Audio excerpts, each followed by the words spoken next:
जय हिंद मेरे प्यारे बच्चों, आपका बहुत बहुत स्वागत है। तो दोस्तों, आज के इस लेक्चर में हम लोग कंप्लीटली जो एनसीईआरटी में फंगाई दिया गया है, मतलब कवक के बारे में जो बताया गया है, जो कि चैप्टर है क्लास 11th का बायोलॉजिकल क्लासिफिकेशन। बायोलॉजिकल क्लासिफिकेशन में जो आर्चिट व्हिटेकर का 5 किंगडम क्लासिफिकेशन है, उन 5 kingdom classification Monera, Protista, fungi, Plantae and Animalia. तो आज हम लोग पढ़ेंगे दोस्तों किंगडम फंगाई। क्या पढ़ेंगे?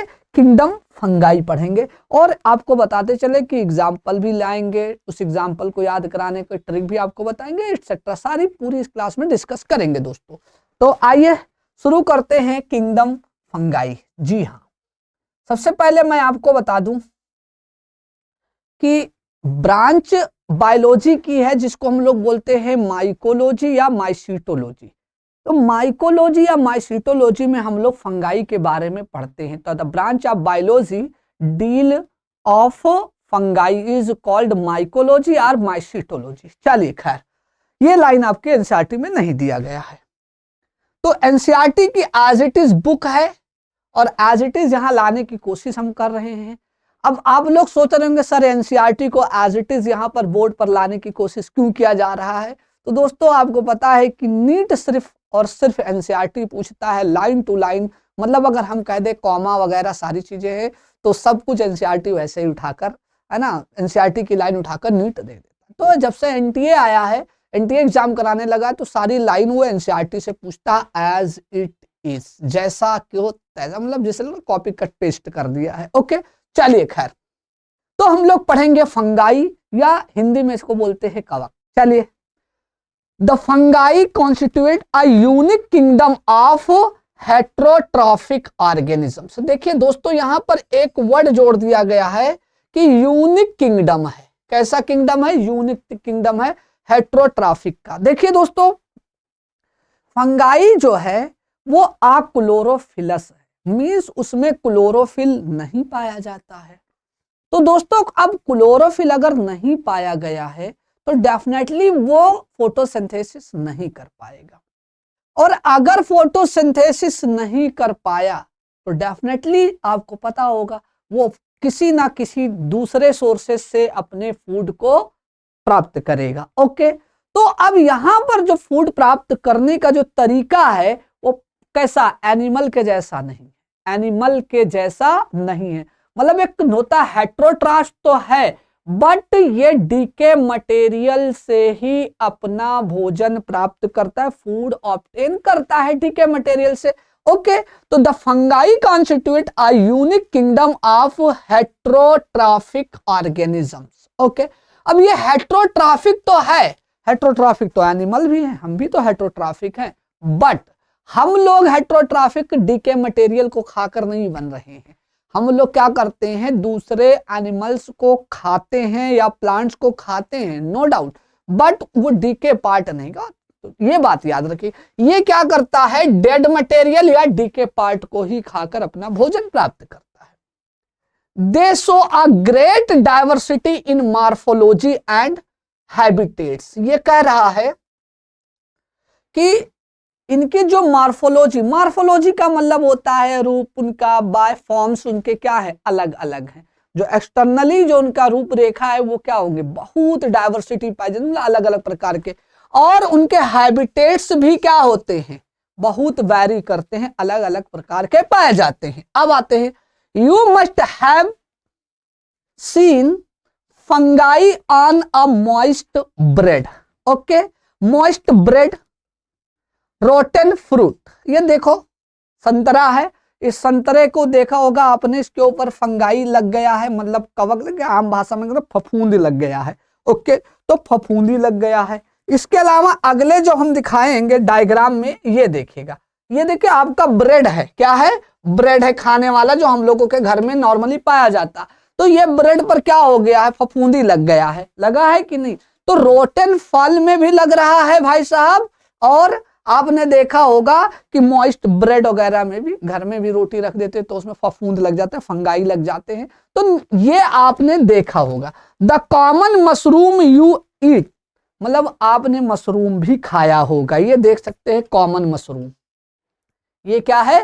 Common mushroom. देखिए दोस्तों, ये कॉमन मशरूम जिसको हम लोग बोलते हैं ये खा सकते, इडेबल है, बट लिखा हुआ है कि toadstools are also fungi, है ना, toadstool are also fungi, but ये जो दिखाई दे रहा है ये इडेबल नहीं है, इसको हम खा नहीं सकते हैं, बिकॉज ये पॉइजनस होता है। क्या होता है?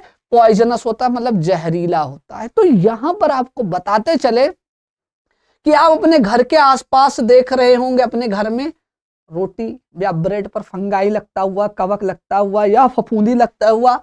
फलों में भी देखा होगा आपने, फल सड़ जाता है मोस्टली से, केला भी देखेंगे, संतरे से चित्ती चित्ती जैसा स्पॉट्स वगैरह पड़ जाते हैं, वो भी किसकी वजह से पड़ते हैं? फंगाई की वजह से पड़ते हैं। ओके, और जो हम लोग कॉमनली खाते हैं मशरूम, मशरूम हम इसलिए खाते हैं क्योंकि मशरूम में प्रचुर मात्रा में क्या पाया जाता है दोस्तों? प्रोटीन पाया जाता है। क्या पाया जाता है? प्रोटीन पाया जाता है। तो हम लोग प्रोटीन को खाने या प्रोटीन को प्राप्ति के लिए क्या खाते हैं? मशरूम। तो ये मशरूम दिख रहा है, एक्चुअली में मशरूम जो है वो एगारिकस है। क्या है? एगारिकस है, या कह सकते हैं कि मशरूम जो है वो एगारिकस है।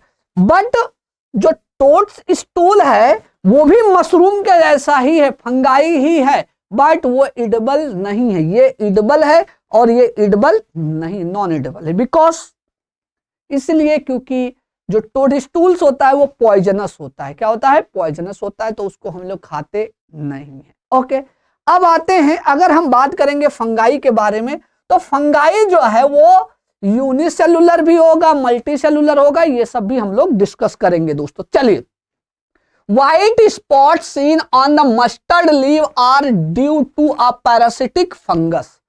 जो मस्टर्ड प्लांट होता है, उस मस्टर्ड प्लांट में, मस्टर्ड में सरसों का जो पौधा होगा उसके पत्तियों में देखेंगे आप पीला पीला सा या व्हाइट कलर का निशान दिखेगा, स्पॉट्स दिखेंगे, धब्बे दिखेंगे। वो भी किसकी वजह से? फंगाई की वजह से है। और वो कैसा फंगाई है? पैरासिटिक फंगाई है। ओके, तो डेफिनेटली प्लांट को वो नुकसान पहुंचाने वाला है, प्लांट को वो नुकसान पहुंचा रहा है। Some unicellular fungi, example yeast are used to make bread and beer। अब जरा समझिएगा, ये डायग्राम यहाँ पर थोड़ा गलत लग गया है ना, अच्छी रोटी लगानी चाहिए थी और इसमें फंगस वाला लग गया। खैर कोई बात नहीं है। जो हम लोगों का ब्रेड होता है वो कैसा होता है बेटा? तो पफी होता है, स्पॉन्जी होता है, वो भी फंगाई की वजह से होता है। और कौन सा फंगाई है? ईस्ट। बियर बनता है वो भी क्या है बेटा? ईस्ट है। तो जो नॉर्मली हम लोग ईस्ट है सुनते हैं मार्केट में या खमीर के नाम से सुनते हैं, वो भी एक तरह का फंगाई है जिसका नाम है सैक्रोमाइसिस। क्या नाम है? सैक्रोमाइसिस। तो ईस्ट जो कि यूनिसेलुलर फंगाई है, और आपको बता दें इसका इकोनॉमिक इंपॉर्टेंस ये है कि हम लोग उसको रोटी, है ना, ब्रेड बनाने में यूज करते हैं और बियर बनाने में भी यूज करते हैं। मतलब बियर और रोटी का स्पॉन्जी होना या मतलब पफी होना, उसके पीछे का लॉजिक क्या है? ईस्ट। ओके, अब आते हैं other fungi cause disease in plant. देखिए, बहुत सारे ऐसे फंगाई होते हैं जो प्लांट और एनिमल दोनों में बीमारी कॉज करते हैं। जैसे आपको पता होगा कि शुगर केन, है ना, शुगर केन मतलब गन्ना। तो शुगर केन में एक बीमारी होती है जिसका नाम है रेड रॉट डिजीज। क्या नाम है? Red rot disease. ओके, तो रेड रॉट डिजीज जो होता है शुगर केन में, वो फंगाई की वजह से होता है। किसकी वजह से होता है? फंगाई की वजह से होता है। तो शुगर केन मतलब गन्ने में जो रेड रॉट डिजीज होता है, तना सड़ जाता है, पहले लाल होगा फिर वो सड़ जाएगा। ओके, तो क्या है भाई साहब, वो रेड रॉट डिजीज जो होता है वो फंगाई से होता है। अब एनिमल में आ जाओ, और एनिमल में भी हम आ जाते हैं इंसानों में। तो इंसानों में बाल्डनेस, गंजापन।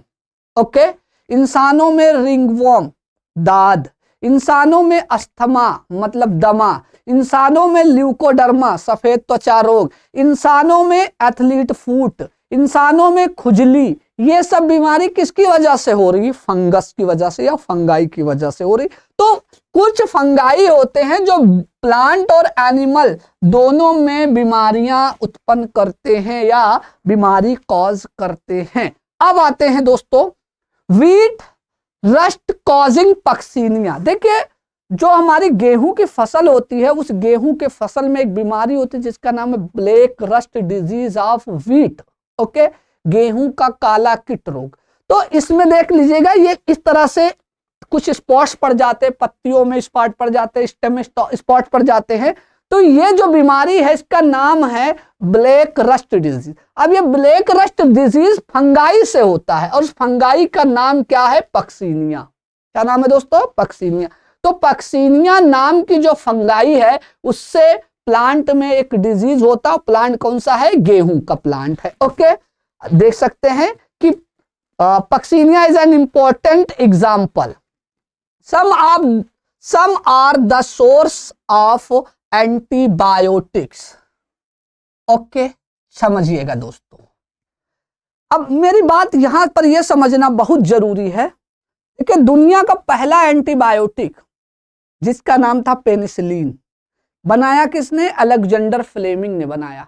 और अलेक्जेंडर फ्लेमिंग ने दुनिया का पहला एंटीबायोटिक जो है वो फंगाई से बनाया था और फंगाई का नाम था पेनिसिलियम नेटोटम। ओके, तो first antibiotic was introduced by Alexander Fleming by penicillium नेटोटम।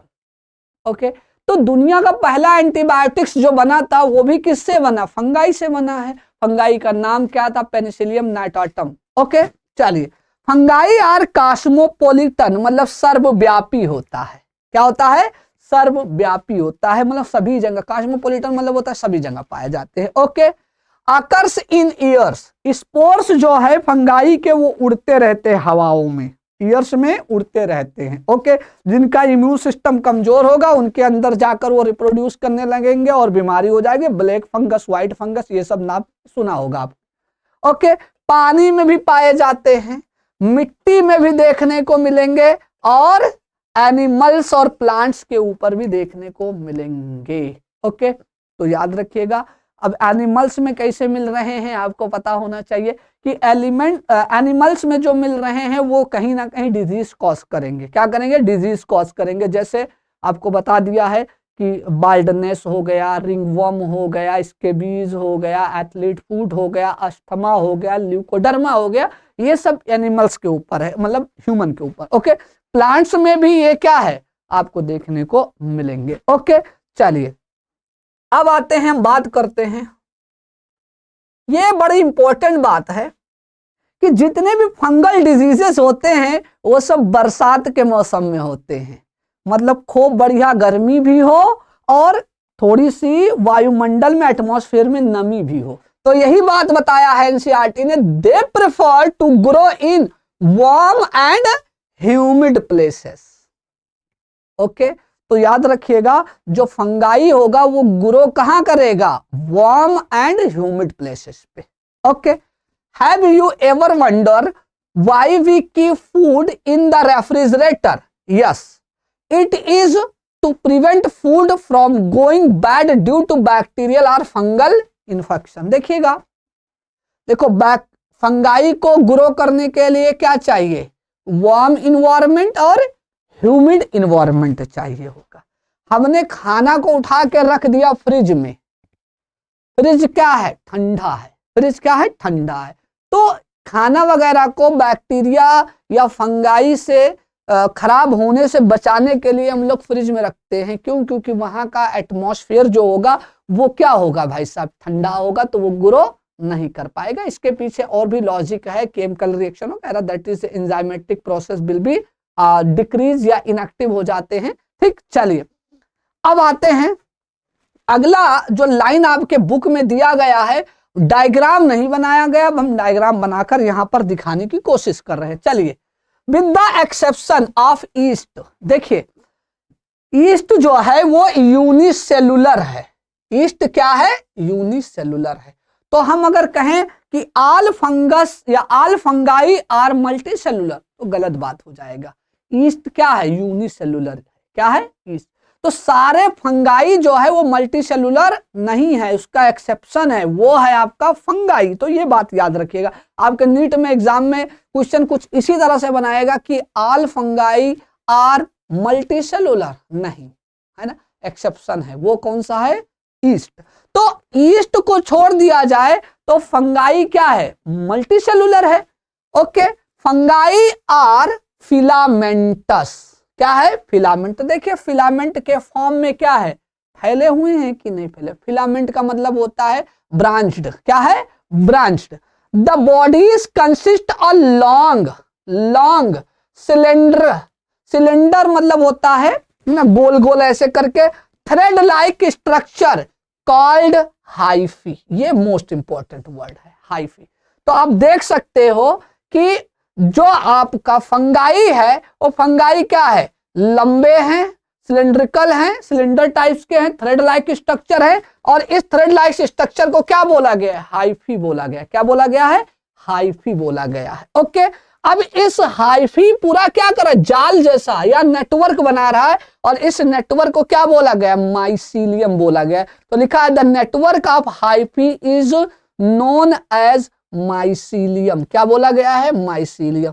मान लो कि हम अपने हाथ से बनाए तो यह लो, ये लो, ये लो, ये लो, ये लो और ये लो, तो ये एक तरह का क्या हो गया, नेटवर्क बन गया है। और इस नेटवर्क को क्या बोलेंगे, माइसीलियम बोलेंगे। क्या बोलेंगे, माइसीलियम बोला जाएगा। ओके, तो इसको क्या बोल देंगे हम, हाइफी बोल देंगे, और हाइफी के नेटवर्क को ही क्या बोल देंगे, माइसीलियम बोल देंगे। ओके, अब इसके आगे की बातें बड़ा इंपॉर्टेंट है, ये समझिएगा दोस्तों। ओके, चलिए, अब the network of hyphae is known as mycelium. Some hyphae are continuous tube filled with multinucleated cytoplasm, these are called coenocytic hyphae.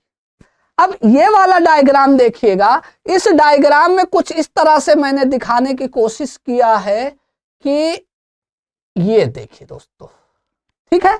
चलिए, इसमें बहुत सारे न्यूक्लियस हैं, this is called multi nucleated है। क्या है, मल्टी न्यूक्लिएटेड है। ओके, पहली बात तो ये समझिएगा, ये क्या है, मल्टी न्यूक्लिएटेड है। दूसरी बात क्या कह रहा है, मल्टी न्यूक्लिएटेड वाले हो गया है। दूसरा है कि ट्यूब लाइक स्ट्रक्चर है। कैसा है, ट्यूब लाइक स्ट्रक्चर है, और इसके अंदर क्या भरा हुआ है, साइटोप्लाज्म भरा हुआ है। क्या भरा हुआ है, साइटोप्लाज्म भरा हुआ है। ओके, तो अगर कहीं पर कोई रुकावट ना हो, कंटिन्यूअसली ट्यूब जैसा अगर बनता चला गया है, तो उसे हम क्या बोलेंगे दोस्तों, उसे हम बोलेंगे कोइनोसिटिक हाइफी बोलेंगे। बड़ा इंपॉर्टेंट बात है। अब आते हैं दूसरी बात, बड़ा इंपॉर्टेंट है, the other have septae or cross wall in their hyphae. अब देखिएगा हाइफी में क्या लिखा गया है, इसमें हाइफी कैसे बनाया गया है, इस तरह से बेटा आप देख सकते हो, ये रहा, ये देखिए।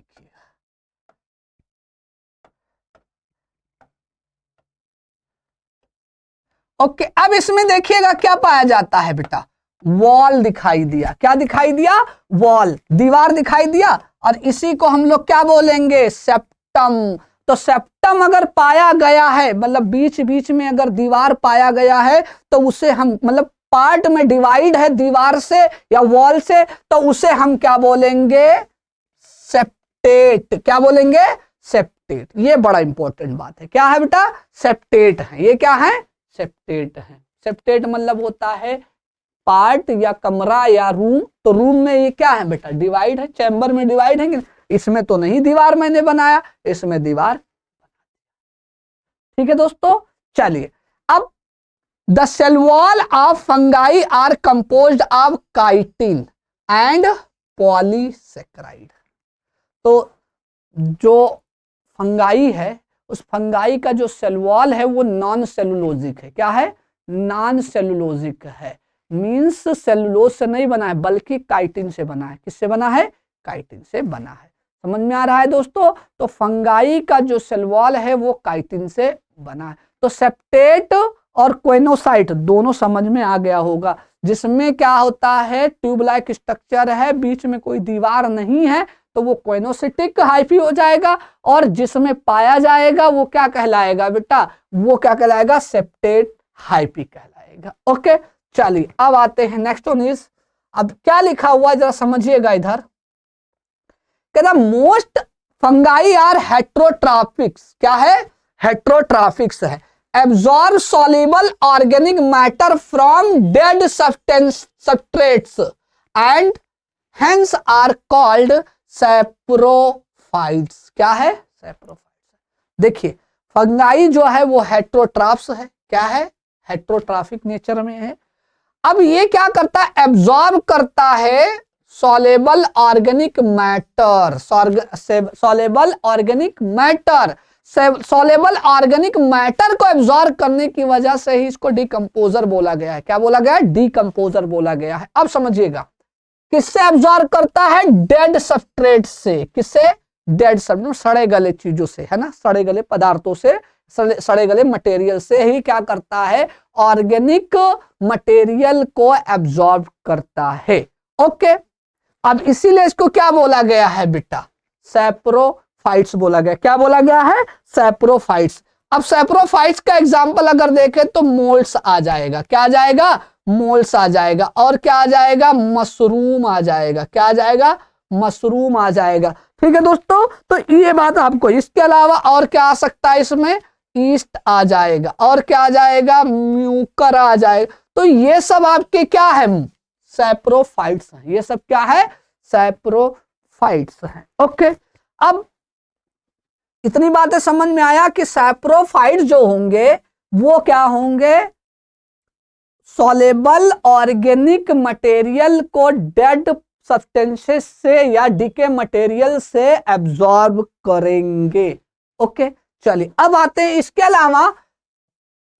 Okay, those that depend on living plant and animal are called parasites. तो कुछ फंगाई ऐसे होते हैं जो किसी एनिमल या किसी प्लांट पर फूड के लिए डिपेंड होते हैं। This is called parasite. जैसे एग्जांपल की अगर हम बात करें तो वो है आपका पक्सीनिया। क्या होगा? पक्सीनिया हो जाएगा। ओके, आपको पता है पक्सीनिया वीट के प्लांट पर होता है, वीट प्लांट पर होता है। ठीक है, तो कुछ पैरासिटिक नेचर के भी फंगाई होते हैं। ओके, आते हैं। अब एक और है इसके अलावा, कह रहा है they can also live as symbiont. क्या है? They can also live as symbiont. Okay, अब देखिए सिम्बायोटेन में अगर हम बात करेंगे तो दो तरह के देखने को मिलेगा। सिम्बायोटेन की अगर हम बात करें या सिम्बायोटिक की अगर हम बात करें तो सिम्बायोटिक में दो तरह के होते हैं। एक होता है कि फंगाई जो होगा वो लोअर प्लांट के साथ रहेगा। किससे रहेगा? लोअर प्लांट के साथ रहेगा। और एक समय आएगा कि फंगाई जो होगा वो क्या करेगा बेटा? हायर प्लांट के साथ रहेगा। क्या करेगा? हायर प्लांट के साथ रहेगा। दो केसेस आते हैं। ओके, तो जो लोअर प्लांट के साथ रहेगा उससे हम क्या बोलेंगे? लाइकेन। जैसे लाइकेन क्या है? एल्गी और फंगाई। फंगाई क्या है ना? फंगाई जो है एल्गी के साथ रह रहा है तो क्या बनाता है? लाइकेन बनाता है। मतलब हमारी भाषा में बोलते, हिंदी में इसको काई बोला जाता है। क्या बोलते हैं? काई बोलते हैं। ओके, तो देखिएगा ये दो तरह के सिम्बायोटिक रिलेशन में होता है। कितनी तरह के? दो तरह के सिम्बायोटिक रिलेशन में होता है। एक तो हायर प्लांट के साथ, दूसरा लोअर प्लांट के साथ। फंगाई जब लोअर प्लांट के साथ सिम्बायोटिक रिलेशन में आएगा, मतलब फंगाई जो है एल्गी के साथ जब मिलकर रहेगा तो उसे हम क्या बोलते हैं? लाइकेन बोला जाता है। दूसरा है कि जब फंगाई हायर प्लांट के साथ, किसके साथ? हायर प्लांट के साथ रहता है, तब याद रखिएगा हायर प्लांट के साथ अगर रह रहा है तो क्या कहलाएगा मेरे प्यारे बच्चों? ठीक है, तो हायर प्लांट के साथ अगर रह रहा है तो इस बात को समझना, इसको बोलते हैं माइकोर्जिया बोलते हैं। तो लाइकेन जो होगा वो लोअर प्लांट के साथ और हायर प्लांट के साथ है तो उसे क्या बोला जाएगा? माइकोर्जिया।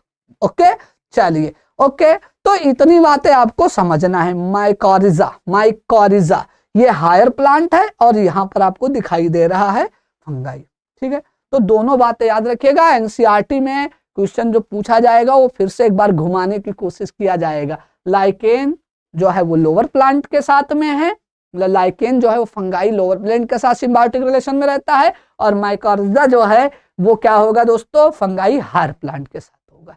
ठीक है, तो सिम्बायोटिक रिलेशन में भी होता है। तो इसके तीन नेचर हैं, एक तो सैप्रोफिटिक होते हैं, दूसरा पैरासिटिक होते हैं, तीसरा क्या होते हैं, सिम्बायोटिक रिलेशन में भी रहते हैं। ओके, आफ्टर दैट आते हैं, अब हम लोग देखते हैं रिप्रोडक्शन। किसकी बात करेंगे, रिप्रोडक्शन। ओके चलिए, reproduction in fungi can take place by vegetative, मतलब इसमें वेजिटेटिव रिप्रोडक्शन होता है। अब वेजिटेटिव रिप्रोडक्शन में क्या होगा, फ्रेगमेंटेशन। क्या होगा, फ्रेगमेंट। फंगाई छोटे छोटे पार्ट में टूट जाएगा और टूटे हुए पार्ट से नया बना लेगा, दिस इज कॉल्ड फ्रेगमेंटेशन। फिर क्या होगा, फिशन। क्या होगा, फिशन, सेल में डिवीजन होगा, and this is called budding. Okay, तो फिर से सुनिएगा, जो वेजिटेटिव होगा उस वेजिटेटिव में क्या आ जाएगा, fragmentation method, fission method and budding method. आप बडिंग देख सकते हो, बडिंग ईस्ट में मिलता है। बडिंग कहाँ मिलेगा, ईस्ट में। आप देख सकते हो इस तरह का बनाएगा, है ना। पेरेंट जो है सेल से, पेरेंट ईस्ट सेल से छोटे छोटे बड के फॉर्म में बाहर निकलकर डॉटर सेल बना लेगा, ईस्ट सेल बना लेगा, दिस इज कॉल्ड बडिंग। आप देख सकते हो यहाँ पर दिखाया गया है। ओके चलिए, तो वेजिटेटिव मेथड इनका कौन कौन सा फॉलो करता है, फ्रेगमेंटेशन, फिशन और बडिंग। अब आते हैं asexual reproduction by spore called conidia. आप देख सकते, जब आसेक्सुअल रिप्रोडक्शन की बात करेंगे तो कोनेडिया बनाएगा या स्पोरेंजियो स्पोर्स या जू स्पोर्स बनाएगा। आप देख सकते हो ये पेनिसिलियम है, क्या है, पेनिसिलियम है। तो पेनिसिलियम में ये क्या करता है, कोनेडिया का फॉर्मेशन करता है। क्या करता है, कोनेडिया का फॉर्मेशन करता है। And sexual reproduction by oospores, ascospores and basidiospores. oospores और एस्कोस्पोर्स एंड बसिडोस्पोर्स। अब सोच रहे होंगे सर ये oospores क्या है, एस्कोस्पोर्स क्या है और बसिडोस्पोर्स क्या है। चलिए, oospores सिंगल होता है, एस्कोस्पोर्स क्या होता है कि cluster of spores, cluster of spore, spores के गुच्छे होते हैं। और बसिडोस्पोर्स क्या होता है कि कुछ इस तरह से बसिडियम से निकलता है ना, और उसी को क्या बोलते हैं, बसिडोस्पोर्स बोला जाता है। तो आसेक्सुअल की अगर हम बात करेंगे तो कोनेडिया, स्पोरेंजियोस्पोर्स और जूस्पोर्स, लेकिन सेक्सुअल की बात करेंगे तो oospores, एस्कोस्पोर्स और बसिडोस्पोर्स। The various spores are produced in distinct structure called fruiting body। तो ये आपको याद रखना, माइसीलियम से नहीं बल्कि फ्रूटिंग बॉडी से स्पोर्स का फॉर्मेशन होता है। अब आते हैं एनसीईआरटी में आगे जो बताया गया है वो कुछ इस तरह से बताया गया है। कह रहा है the sexual cycle involve the following 3 step. तो सेक्सुअल साइकिल जो है किसी फंगाई में उसके 3 स्टेप हैं। कितने स्टेप हैं, 3 स्टेप। एकदम स्लोली समझिएगा दोस्तों। ओके चलिए, पहला क्या है, fusion of protoplasm between 2 motile or non motile gametes called plasmogamy. देखो भाई साहब, इधर डायग्राम देखिएगा, एक सेल ये है, एक सेल ये है, इन दोनों का प्रोटोप्लाज्म मिल गया। क्या मिल गया, प्रोटोप्लाज्म। तो यहां पर n था और यहां पर भी n था, मतलब गैमीट थे। अब जब मिल गए प्रोटोप्लाज्म तो इसके अंदर बना तो एक सेल लेकिन न्यूक्लियस 2 हैं। ओके, तो यहां क्या हो जाएगा, n प्लस n, क्या हो गया, n प्लस n हो गया है। ओके, मतलब कि ये हो गया आपका n प्लस n, एक ये वाला डार्क वाला और एक लाइट वाला आप देख रहे होंगे। अब प्रोटोप्लाज्म तो एक ही है लेकिन उसके अंदर न्यूक्लियस 2 है, इसी को बोला जाता है डाई कैरियन। डाई मतलब 2 और कैरियन का मतलब न्यूक्लियस। समझ में आ रहा है? तो पहले सुनिएगा, तो आपसे पूछा जाएगा कि प्लाज्मोगैमी क्या होता है, तो दोनों गैमीट के प्रोटोप्लाज्म का मिलना प्लाज्मोगैमी कहलाता है। समझ में आया? अब एक सेल में 2 न्यूक्लियस लेकिन अलग अलग। आगे बढ़ते हैं, अब उसी के अंदर क्या हुआ, सेल के अंदर दोनों न्यूक्लियस भी मिल गए। सोचे होंगे कि अलग रहने से क्या फायदा, ना हो तो हम मिल जाएं। अब जैसे मिले वैसे क्या हो गया, 2n हो गया। क्या हो गया, 2n हो गया, दैट मीन्स डिप्लॉइड हो गया। तो यहां हैप्लॉइड था, अब ये क्या हो गया, डिप्लॉइड हो गया। क्या हो गया, डिप्लॉइड हो गया। अब जब न्यूक्लियस मिलता है तो उसको कैरियोगैमी कहते हैं।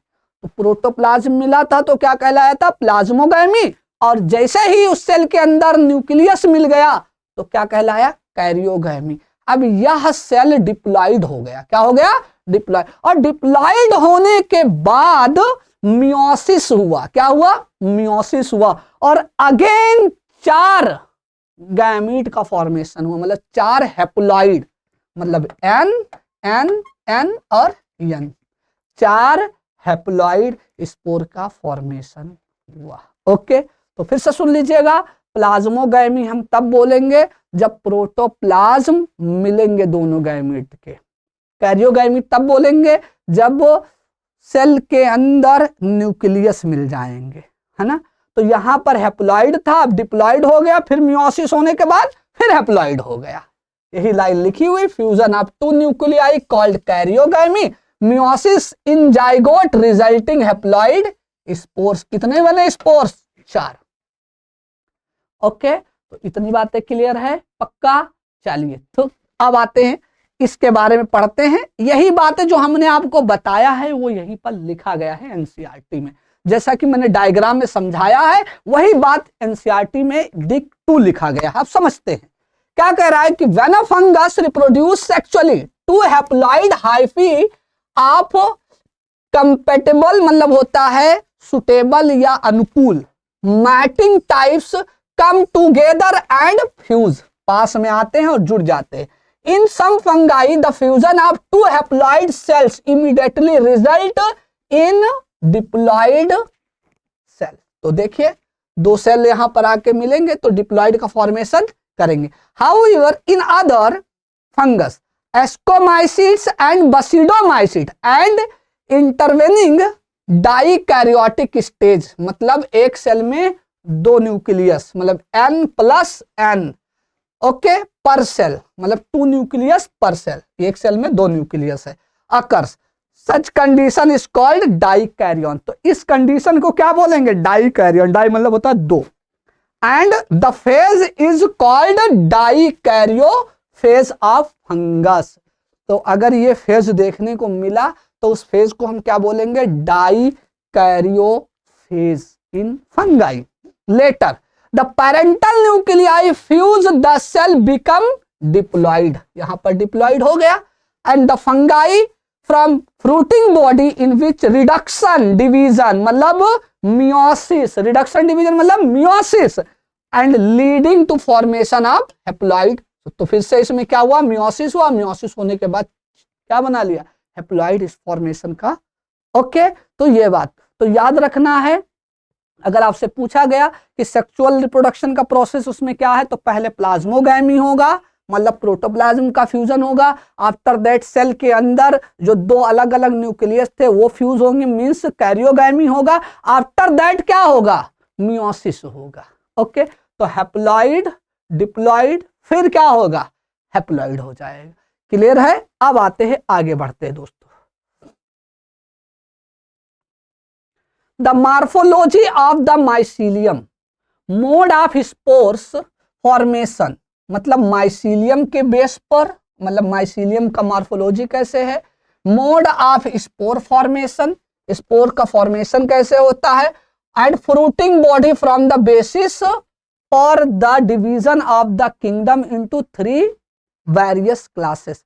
तो फंगाई या किंगडम फंगाई को 3 अलग अलग क्लासेस में डिवाइड किया गया है। बेस क्या रहा डिवाइड का, माइसीलियम का मॉर्फोलॉजी, स्पोर फॉर्मेशन का mode, fruiting body from the basis, है ना, for the division of the kingdom. Okay, तो इन सब के बेस पर 3 अलग अलग क्लासेस में बांटा गया है। तो आते हैं, चर्चा करते हैं कौन कौन सा है। पहला है आपका, पहला है फाइकोमाइसीट्स। पहला क्या है, फाइकोमाइसीट्स। ओके, देखिए member of phycomycetes are found in aquatic habitats and on decaying wood in moist and damp places are as obligate parasite on plant। तो जो फाइकोसाइट्स होगा उसका जो नेचर होगा वो क्या होगा, हैबिटेट्स उसका क्या होगा, एक्वाटिक, मतलब पानी में पाए जाएंगे। कहाँ मिलेगा, पानी में मिलेगा। और कहाँ मिलेगा, सड़ी हुई लकड़ियों में भी आपको देखने को मिल जाएगा, ऑन डिकेइंग वुड।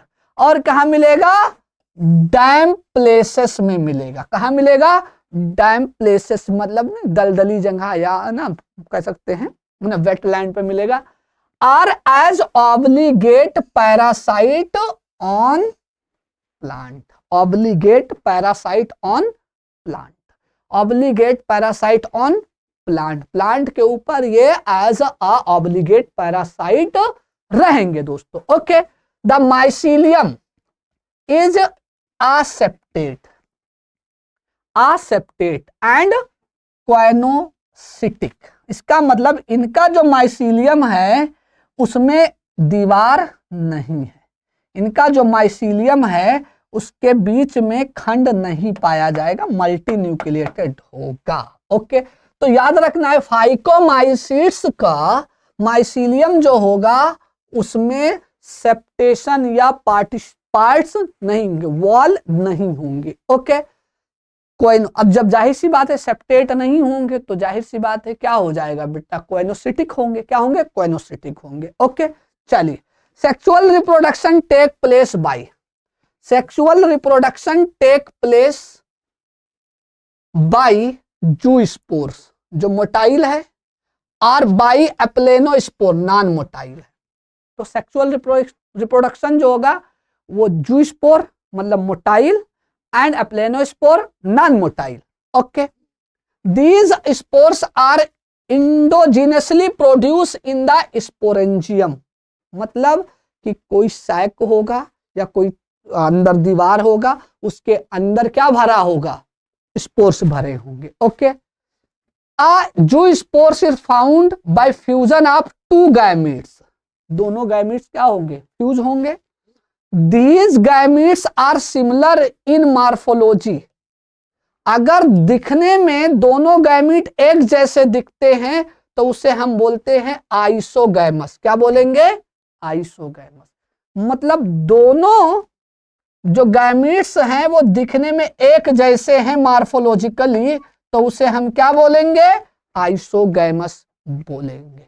ओके, अब आते हैं, अगर डिसिमिलर है, आप देख सकते हो एक बड़ा है और दूसरा क्या है, छोटा है, तो ये क्या हो जाएगा, एन आइसोगैमस या इसी को हेट्रोगैमस भी बोलते हैं। आप देख सकते हो कि मॉर्फोलॉजिकली अगर सिमिलर है तो आइसोगैमी फ्यूज करने के बाद बनते हैं, और अगर मान लीजिए कि अलग अलग है मॉर्फोलॉजिकली तो क्या बोला जाएगा, एनाइसोगैमस या हेट्रोगैमस।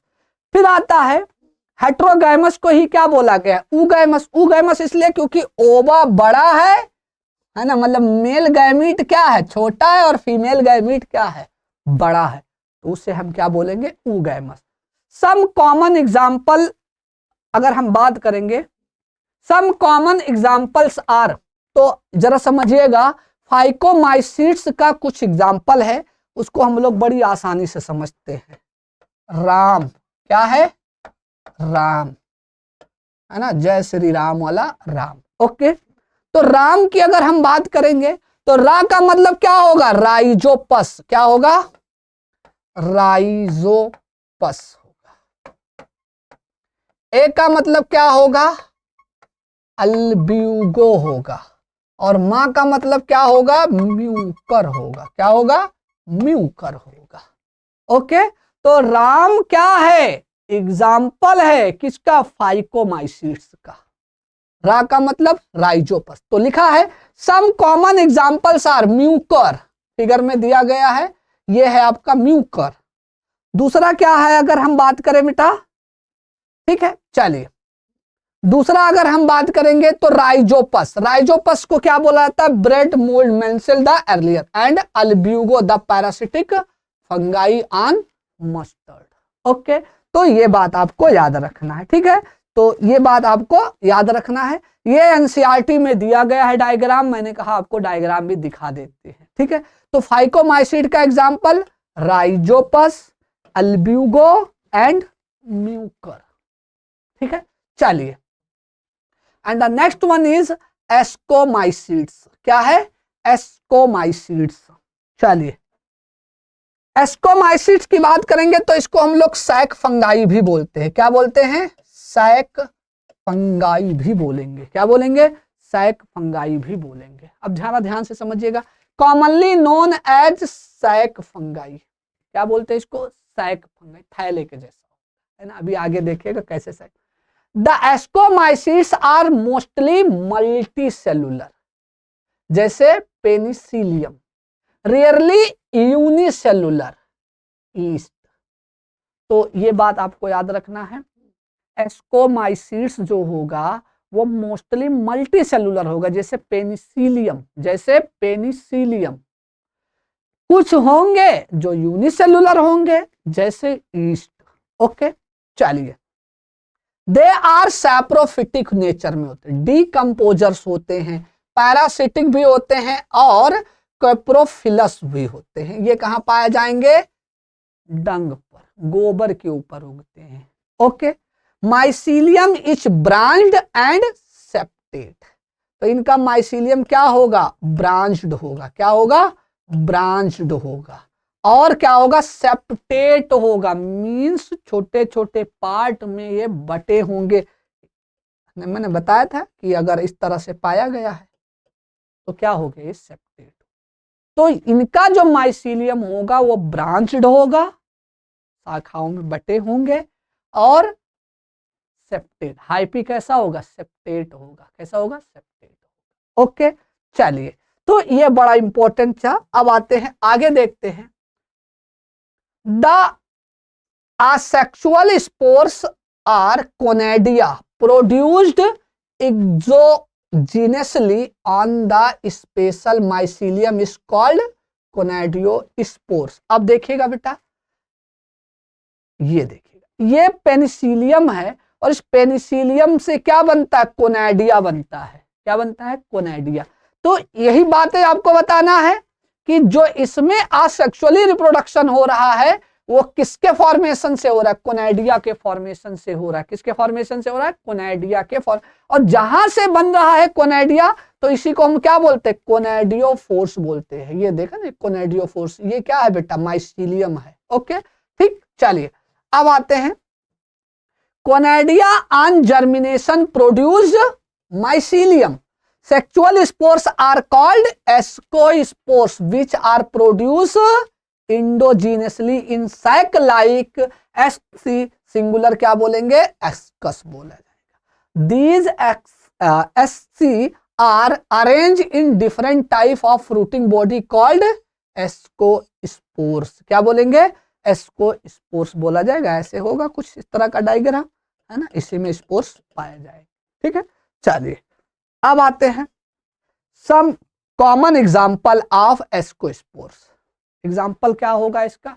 समझते हैं। इसका एग्जाम्पल होगा पैंसी। क्या होगा? पैंसी, यही तो होगा। चलिए, इसका एग्जाम्पल होगा आपका कैट होगा। चलिए, हाँ, पैंसी होगा, पैंसी। चलिए, तो अगर हम एस्कोस्पोर की बात करेंगे तो ये पैंसी होगा। पैंसी में क्या क्या आ जाएगा? पेनिसिलियम आ जाएगा,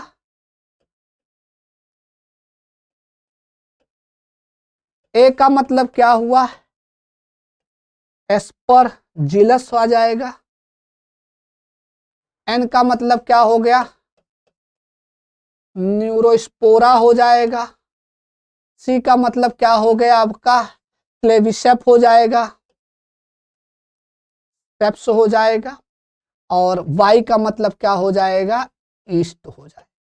तो pansy is the trick of ascomycetes. Okay, तो याद कर लीजिएगा कि पेनिसिलियम, एस्परजिलस, न्यूरोस्पोरा, क्लेविसेप्स और ईस्ट, ये एग्जांपल है एस्कोमाइसीट्स का। ओके, अब आते हैं अगला है बसीडोमाइसीट्स।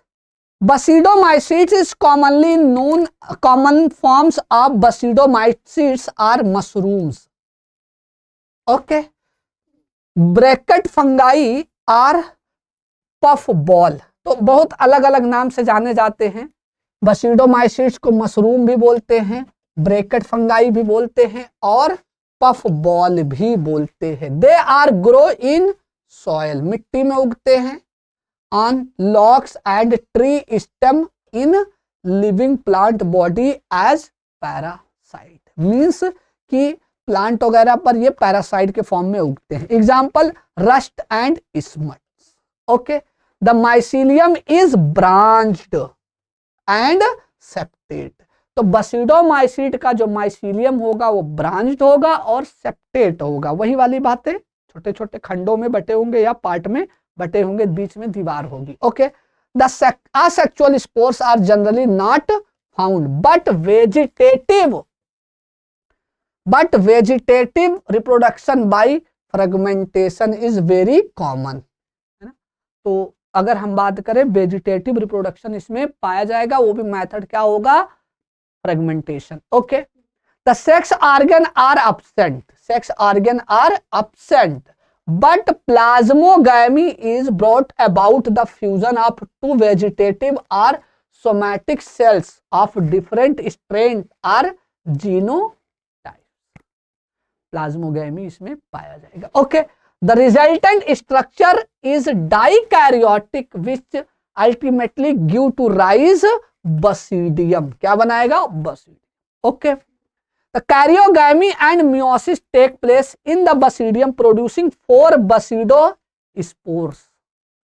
basidium से कितने होंगे, meiosis होगा तो 4 basidospores बनाएगा। Okay, the basidospores are exogenously produced on the basidium। the basidia are arranged in fruiting body called basidocarp। तो बसीडियम जो होगा वो फ्रूटिंग बॉडी पर अरेंज होगा और अरेंज होने पर जो स्ट्रक्चर बनेगा वही क्या कहलाएगा, बसीडोकार्प। सम एग्जांपल, कुछ एग्जांपल है, वो क्या है बेटा आप देख सकते हो। एग्जांपल है आपका बापू। क्या है, बापू। ओके, बी का मतलब बसीडोकार्प या बसीडोमाइसीट्स। ए का मतलब क्या होगा आपका, देख सकते हैं, ए का मतलब होता है एगारिकस, मतलब मशरूम। पी का मतलब क्या होगा, पक्सीनिया। और यू का मतलब क्या होगा, स्टिलागो। ओके, तो आप देख सकते हो बापू। बी का मतलब बसीडोमाइसीट्स,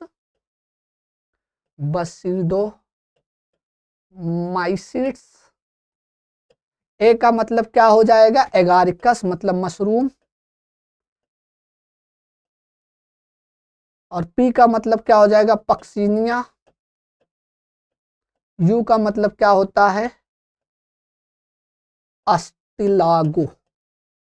ओके, तो ये ट्रिक है आपको याद करने का। अब आते हैं and the next one is and the last one is deuteromycetes. क्या होगा, deuteromycetes, commonly known as imperfect fungi. इससे क्या बोला जाता है, ड्यूट्रोमाइसीट्स को इम्परफेक्ट फंगाई। क्यों ऐसा है बोलते हैं, क्योंकि इसमें असेक्सुअल और वेजिटेटिव फेज ही देखने को मिला है, सेक्सुअल देखने को नहीं मिला है। मतलब कि ड्यूट्रोमाइसीट्स या कोई इम्परफेक्ट फंगाई इसलिए कहते हैं क्योंकि इसमें सेक्सुअल रिप्रोडक्शन का मेथड जो है वो अननोन है। Only asexual and vegetative are known. Okay, when the sexual forms these fungi were discovered, were moved to class they rightly belong to। अब जब खोज होगा, डिस्कवरी होगा, तब देखा जाएगा कहाँ रखा जाएगा। Okay, it is possible that asexual and vegetative stage have been given the name and placed under the Deuteromycetes, and the sexual stage another placed under the another class. Later, when the linkage stage another and placed under another classes. Later, when the linkage were established, the fungi were correctly identified and moved out of Deuteromycetes। ड्यूट्रोमाइसीट जब discover हो जाएगा तो इसको वहां से हटाकर जहां इसके सुटेबल जगह होगा वहां पर वन परफेक्ट मतलब sexual stage of members of deuteromycete were discovered, they were often move to ascomycete and basidiomycete. जब इसकी सेक्सुअल रिप्रोडक्शन का मेथड पता चल जाएगा तो क्या हो जाएगा भाई साहब, इसको या तो एस्कोमाइसीट में रखा जाए बसिडोमाइसीट में। The deuteromycete reproduce only by asexual spores and basido asexual spores known as conidia। मतलब बसिडोमाइसीट्स में ड्यूट्रोमाइसीट्स में अगर हम बात करेंगे तो ड्यूट्रोमाइसीट्स में जो मेथड है आसेक्सुअल रिप्रोडक्शन का वो क्या है, कोनाइडिया का formation.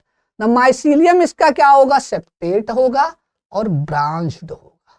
Some members are saprophytes or parasite, कुछ saprophyte भी होते हैं कुछ parasite होते हैं, while a large number of them are decomposer of litter and help in mineral cycling। ये इंपॉर्टेंट है, ठीक है दोस्तों। तो याद रखिएगा कि ये मिनरल साइकिलिंग में हेल्प कर। सम एग्जांपल्स आर, एग्जांपल इसका क्या होगा, CAT कैट, क्या होगा, कैट होगा। अल्टरनेरिया पहला क्या होगा, अल्टरनेरिया हो जाएगा, दूसरा क्या है आपका कलेक्टोरिटिकम हो जाएगा और तीसरा ट्राइकोडर्मा। इसका याद करने का तरीका है। ओके, तो फिर से सुनिएगा, cat is the example of deuteromycete, है ना। Okay, Colletotrichum, Alternaria and Trichoderma. ठीक है दोस्तों, तो फंगाई के बारे में इतनी बातें आपको मैंने बताया, यही आपके एनसीईआरटी में दिया गया है। ओके, एनसीईआरटी के कोशिश किए हैं कि एनसीईआरटी के शब्दों को इलेबोरेट किया जाए। ठीक है दोस्तों, तो आज के लिए इतना ही रखेंगे, नेक्स्ट लेक्चर में हम इसके आगे कंटिन्यू करेंगे। धन्यवाद।